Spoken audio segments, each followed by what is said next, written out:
찬양대에 나와서 찬양으로 영광 돌리도록 하겠습니다.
네, 하나님께서 영광 받으신 줄 믿습니다. 다시 한번 하나님께 영광의 박수 드립시다.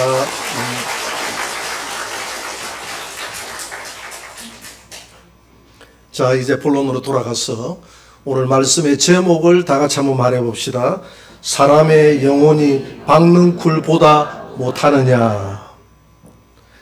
하루는 하나님이 당시에 선지자 요나에게 말합니다. 너는 너희 나라를 힘들게 하고 괴롭히는 저 아수르의 수도 니느웨에 가서 복음을 외쳐라. 회개하지 않으면 하나님께서 조만간에 이 성을 멸한다고 그렇게 외쳐라 라고 이야기를 합니다. 당시 아수르는 이스라엘을 시도 때도 없이 공격을 했던 이스라엘의 철천지 원수가 아수르였어요. 그런데 그 원수 나라에 가서 복음을 전하라고 하니까 받아들일 수가 없는 겁니다. 우리가 한번 생각을 해봅시다. 우리가 과거에 일제시대 때, 지금은 일제시대에 그 굴레에서 벗어나서 많이 화해가 됐지만 그 화해되기 전에 해방된 이후에 곧이어서 일본에 가서 복음을 전하라 하면 선교사들이 그렇게 기뻐하지 않았을 거예요. 차라리 미얀마나 필리핀이나 뭐 태국이나 이런 데 가서 복음을 전하라고 하면 쉽게 복음을 전했을지 몰라도 그 아직까지 감정이 좋지 않거든요. 요나도 마찬가지였습니다. 감정이 좋지 않는 이 아수르 나라의 니네웨에 가서 복음을 전하라고 하니까 갈 수가 없었던 거예요. 그래서 그는 이렇게 명령하는 하나님의 명령이 싫었습니다. 하나님의 명령이 싫어서 하나님의 눈을 피해서 당시에 이스라엘에서 가장 멀리 무역을 했던 곳이 저 스페인의 다시스라는 곳이었습니다. 스페인의 다시스까지 도망을 가게 됩니다. 그곳에 도망을 가면 하나님이 없다라고 생각하기 때문에. 한번 다시스를 한번 보여주세요. 지금 보이죠? 저 요파에서 배를 타고 저 유럽의 끝자락에 있는 스페인의 다시스라는 항구 도시까지 가는 배를 탔습니다. 하나님이 저곳에 가면 없다라고 생각하고 배를 타자마자 배 위에 갑판에 있으면 하나님이 쳐다볼 것이라고 생각이 들어서 갑판 밑으로 내려가서 드디어 하나님이 보지 않는다고 생각하니까 안도감에 깊은 잠에 취해 있을 때 하나님께서 풍랑을 일으켜서 배를 뒤집게 하시고 그 풍랑을 일으켜서 대신해서 가장 하나님을 진노케 했던 제비를 뽑아서 이 요나를 물에 빠뜨리게 됩니다. 그래서 하나님이 큰 물고기를 예비하사 요나에게 집어넣으시고 요나를 물고기에 집어넣고 그 물고기에 산소를 공급해서 하나님이 3일 동안 살아나게 하시는 것입니다.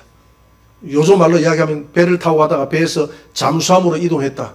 최초의 잠수한 그 승무원이 누굽니까?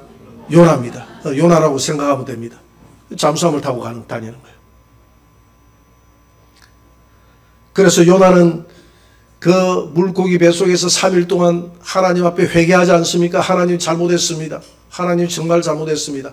하나님 한 번 더 생명을 살려주시면 내가 이 사명을 감당하겠습니다.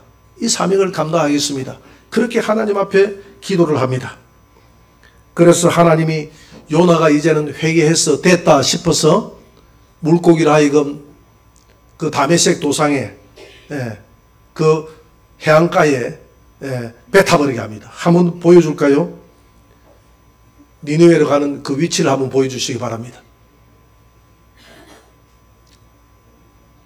저기에서 물고기를 타고 와가지고 다메섹 도산 근처 해안가에 바타버리니까 요나가 다메섹을 거쳐서 다드모를 거쳐서 저 티그리스강 근처에 있는 니느웨까지 사흘 길을 거쳐서 가게 됩니다.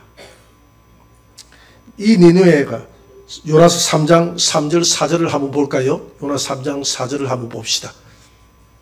한번 띄워보세요. 다 같이 시작. 요나가 여호와의 말씀대로 일어나서 니느웨로 가니라. 니느웨는 사흘 동안 걸을 만큼 하나님 앞에 큰 성읍이었더라.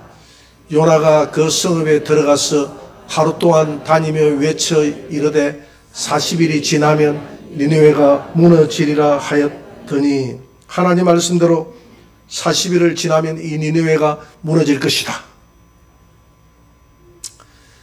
사흘 동안 다녀야 니느웨를 다 다닌다고 생각하니까 우리가 오늘 요나서 4장 11절 이후에 보면 이 니느웨에는 좌우를 분별하지 못하는 사람이 12만 명이나 된다고 그랬어요. 좌우를 분별하지 못하는 사람이 누구냐 하면 어린아이들을 말합니다. 어린아이들이 12만 명이나 되니까 어른까지 합치면 약 한 40만에서 50만 되는 우리 김해만한 큰 도시였고, 당시에 다 집들이 단층이었기 때문에 지역적으로는 김해보다 한 서너 배로 큰 그런 도시였다라고 보면 됩니다. 그런데 당시에 인구 기준으로 봐서 어마어마한 도시였죠. 어마어마하게 수도니까 오늘 서울로 치면 한 1000만 이상 되는 그런 도시다라고 보면 됩니다. 그런 수도였으니까요. 그런데 요나가 사흘 길을 걸어야 다 갈 수 있는 이 길을 하루 동안 외쳤다라는 것은 하루 외치고 말았던 것입니다. 왜냐하면 사흘 동안 걸을 필요가 있나? 저들이 하루 외친다고 돌아올까? 설마 돌아올까? 그렇지 않습니다. 여러분, 내가 복음을 전한다고 해서 설마 돌아올까라고 생각해서는 안 됩니다. 복음은 그 자체로서 능력이 있기 때문에 내 입에서 그냥 가볍게 나가도 그 사람이 돌아온다는 것입니다.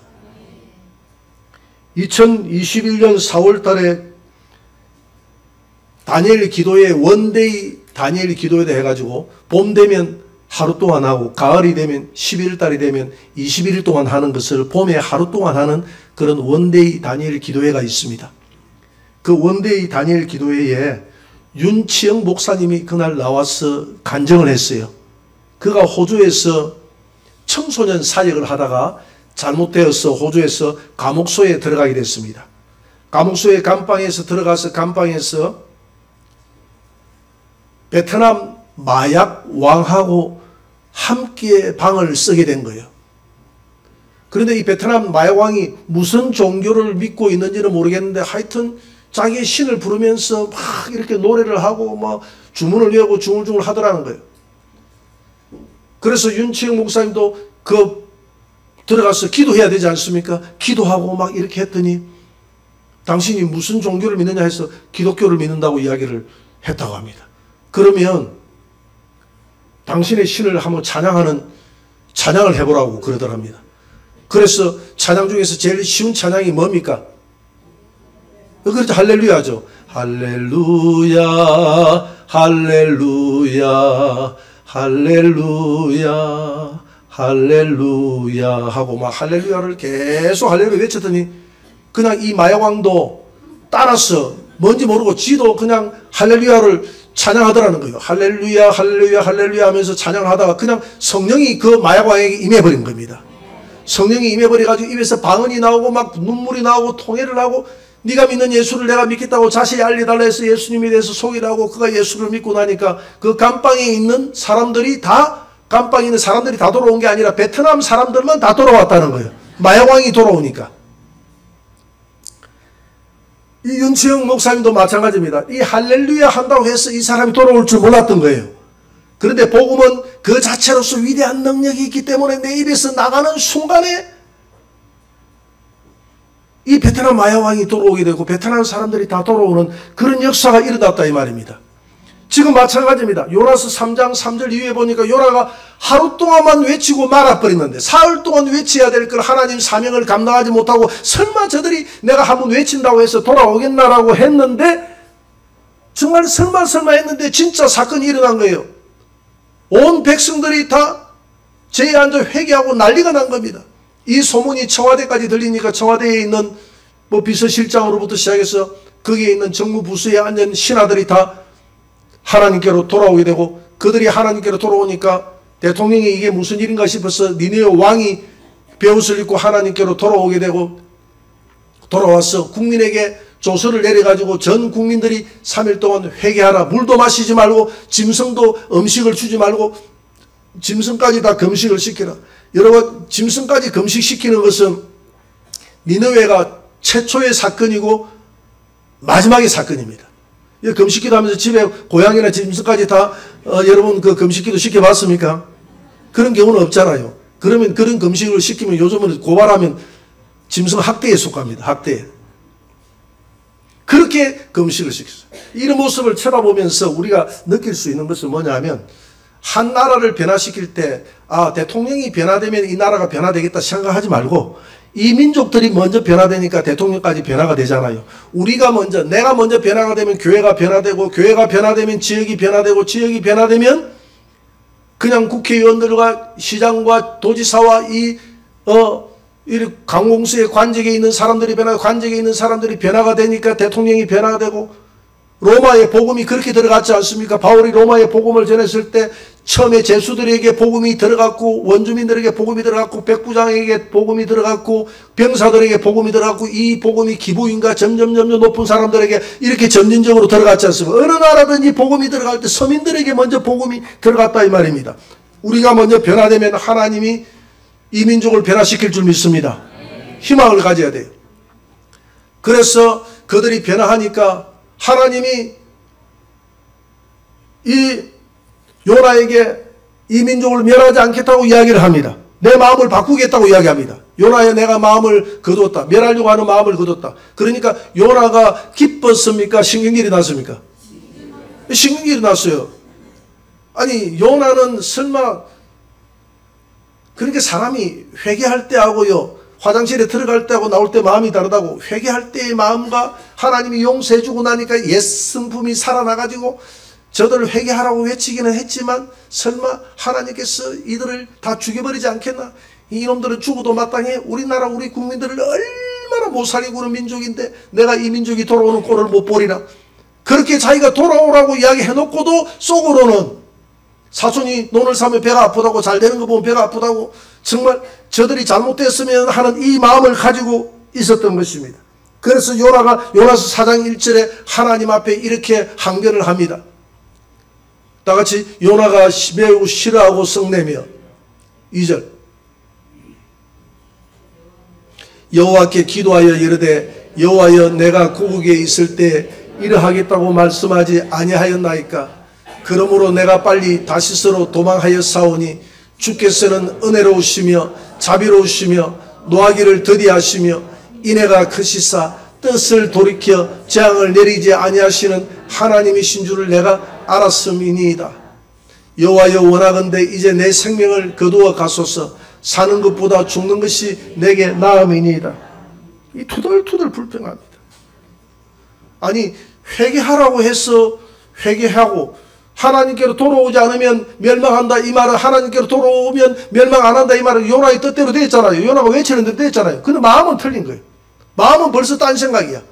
그렇게 외치긴 했지만은 마음은 딴 생각이에요. 그래서 요나가 하나님 앞에 화를 내고 분노를 합니다.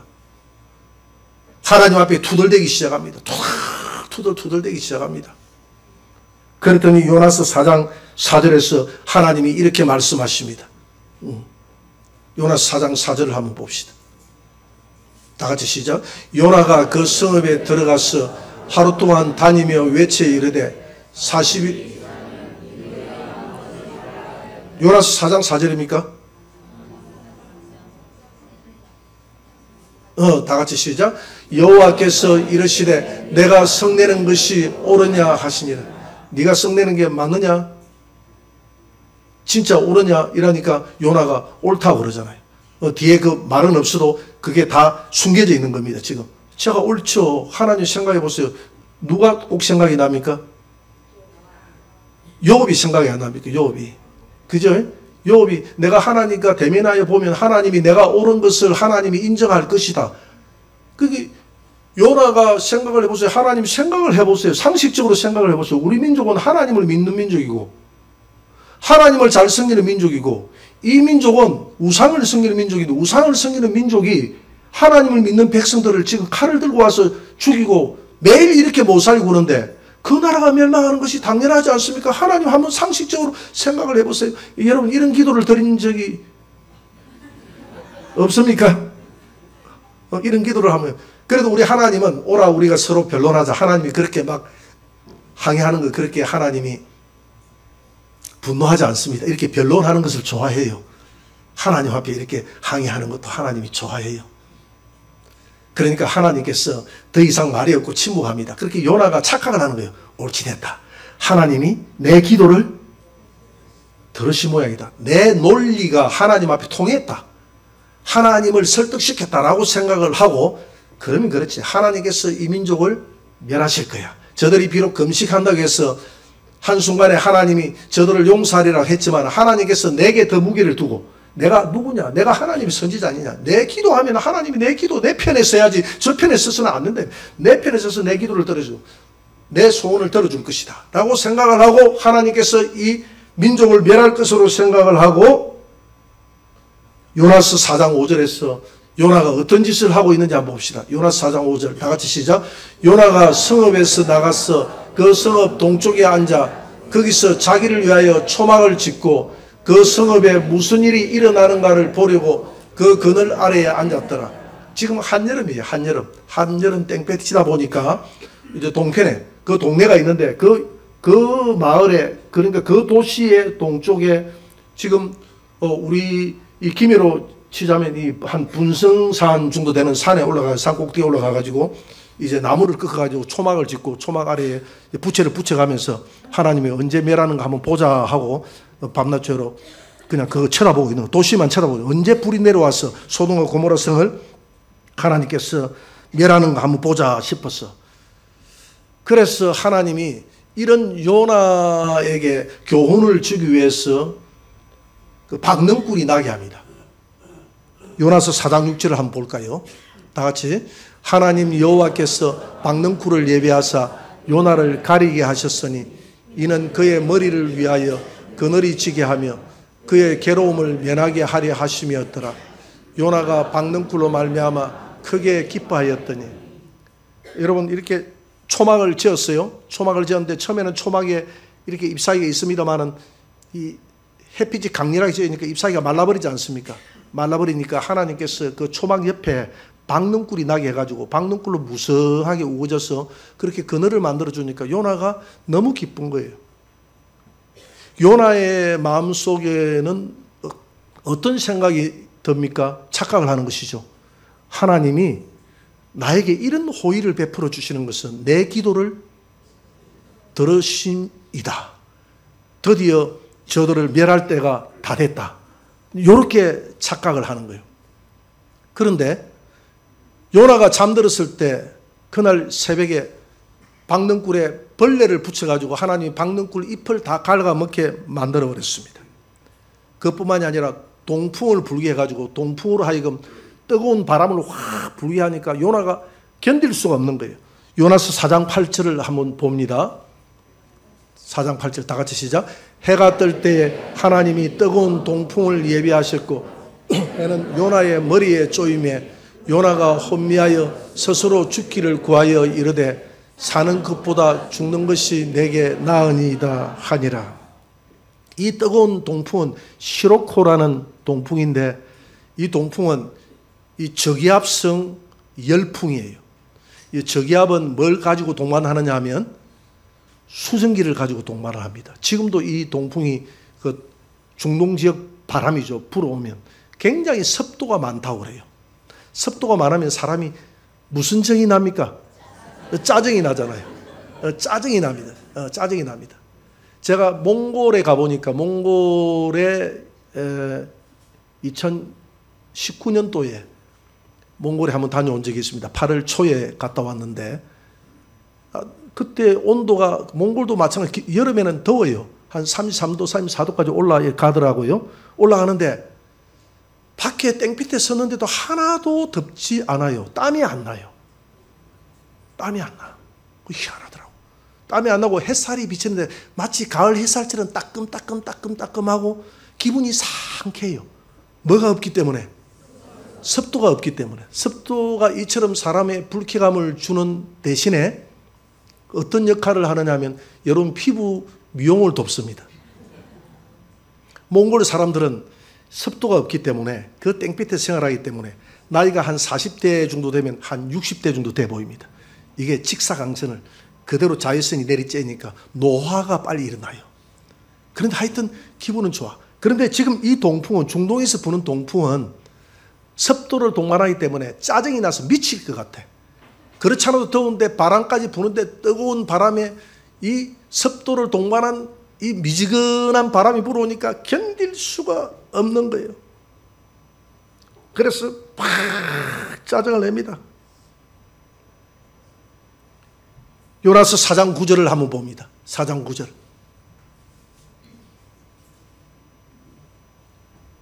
다 같이 시작. 하나님이 요나에게 이르시되 내가 이 박능쿨로 말미암아 성내는 것이 어찌 옳으냐 하시니 그가 대답하되 내가 성내어 죽기까지 할지라도 옳으니이다 하니라.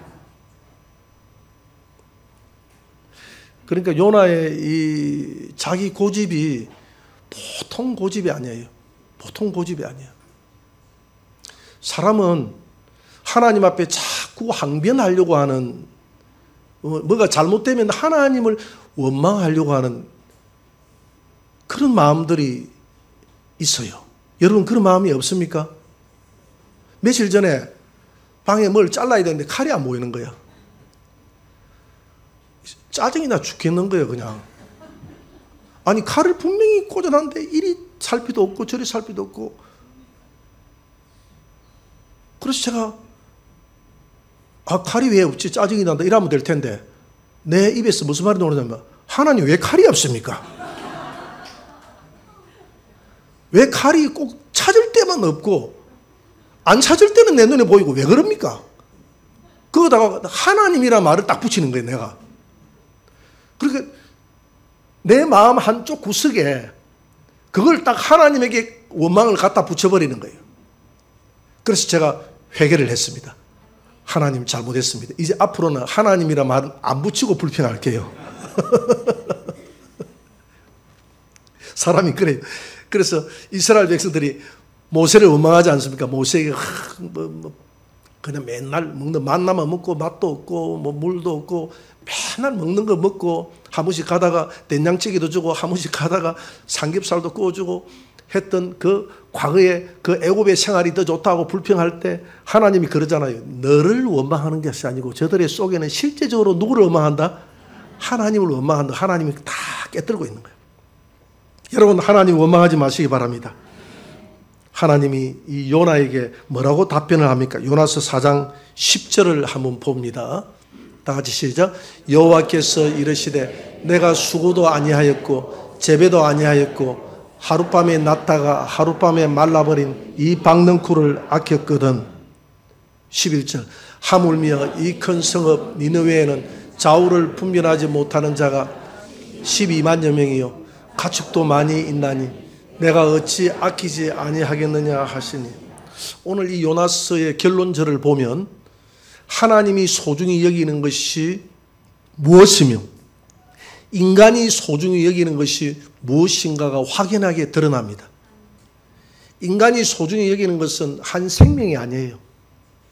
세상에 썩어질, 하룻밤 났다가 자고 나면 없어질 세상에 허탄한 것을 인간은 좋아하는 거예요. 그걸 위해서 우리는 일하고 먹고 마시고 살아가는 겁니다. 세상의 물질, 박능쿨처럼 없어지는 것 아니겠습니까? 이 세상 떠날 때 여러분 정주행 회장이 돈명칠 회장이 이 세상을 떠날 때 10원짜리 하나라도 가지고 갔습니까? 아무것도 못 가져갔잖아요. 다 썩어질 거예요. 박능쿨처럼 없어지는 것이. 세상의 명예, 권세 아무 필요 없는 겁니다. 그래서 먹을 게 있고 입을 게 있으면 만족하라고 했지 않습니까? 사도 바울이 만족하라고 했지 않습니까? 그럼에도 불구하고 우리는 박는 꿀같이 없어질 세상의 물질과 세상의 명예와 세상의 건세와 세상의 좀 더 좋은 것을 위해서 좀 더 해서 바벨탑을 쌓아갑니다. 그게 우리 인생에, 그게 물론 필요하지 않다라는 것이 아니에요. 우리 주님께서도 필요하다는 것이, 사람이 떡으로만 살 것이 아니요, 이 말은 떡으로도 살아야 된다는 이 말이거든요. 육신은 땅에서 났기 때문에 땅에서 나는 것을 살아야 되겠지만, 진정한 인생의 주인공은 육신이 아니라 우리 육신 속에 있는 우리 영혼이라는 것입니다. 하나님은 이 영혼을 천하보다 귀하게 여기는 거예요. 그래서 좌우를 분별할 수 없는 이 12만 명, 즉 40만이나 50만이나 되는 이 영혼들, 네가 하룻밤 사이에 났다가 없어지는 박는 꿀도 그렇게 소중히 여겼는데 내가 이 백성들을 소중히 여기는 것이 마땅하지 아니하냐. 내가 소중히 여기는 것은 이스라엘 백성만 소중히 여기는 것이 아니라 저 불신자인 저 이방인까지도 내가 소중히 여긴다는 것입니다. 이방인까지도 내가 소중히 여긴다는 것입니다.